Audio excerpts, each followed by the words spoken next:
سالي قول لي شنو من الخطوات الاساسيه باش ندير واحد البروجي اللي ناجح. الخطوات الاساسيه باش دير بروجي اللي ناجح. وي مزيان. الخطوات الاساسيه باش دير بروجي اللي ناجح، اول حاجه هي تبعد من المحيط ديالك كامل. كاع الناس اللي كتعرفهم دابا حاليا ما دايرينش لي بروجي، بعد منهم، خصك دير لهم كروه سوبريمي. وي دير لهم كروه، الله يرضي عليك. ثاني حاجه هو انك تولي كتجالس ناس اللي عندهم المشاريع. ثالث حاجه هو انك تقلب ودير سكون ابيل لو بنش ماركينغ. شنو هو بنش ماركينغ؟ انا باغي ندير مشروع، كاين واحد الخطا تيطيحوا فيه الناس بزاف. السي زكريا عرفتي شنو هو؟ هو شي واحد تيجي عندي وتيقول لي انا بغيت ندير مشروع، ما عمر شي واحد ما دارو.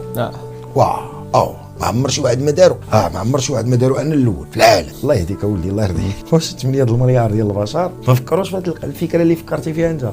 خصك تعرف بان كاع الافكار اللي تكون فكرتي فيهم، سيرتو دابا مع الذكاء الاصطناعي، هادشي راه كلشي الناس فكروا فيه. فما ديرش الخطا ديال انك دير مشروع حتى واحد ما دارو.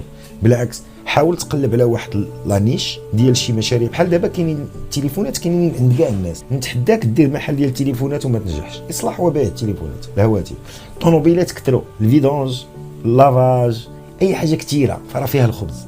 هو انت ملي تبغي دير مشروع خص تكون عندك ما يسمى بالخطه التنافسيه، داكور؟ ان يكون عندك ان افونتاج كومبيتيتيف. شنو هو لافونتاج كومبيتيتيف؟ هو انني الا حليت انا لافاج هنا وقدامي لافاج هنا، علاش الناس يخليو هذا وهذا يجيو عندي انا؟ هي كتسمى الميزه التنافسيه. شنو هي الميزه التنافسيه ديالك؟ ثانيا خص يكون عندك علم ودرايه بجوج حوايج، التسويق والبيع. خصك تقرا الماركتينغ وخصك تقرا على البيع.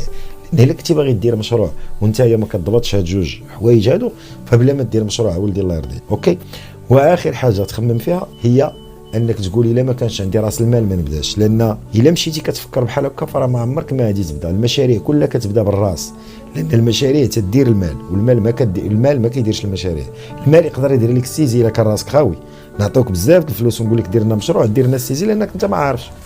ولكن الا كنتي قادر انك تخلق قيمه مضافه للناس يخلصوك على ودها، فراك تما كتكون خلقتي مشروع. وكيفاش دير هذه القضيه؟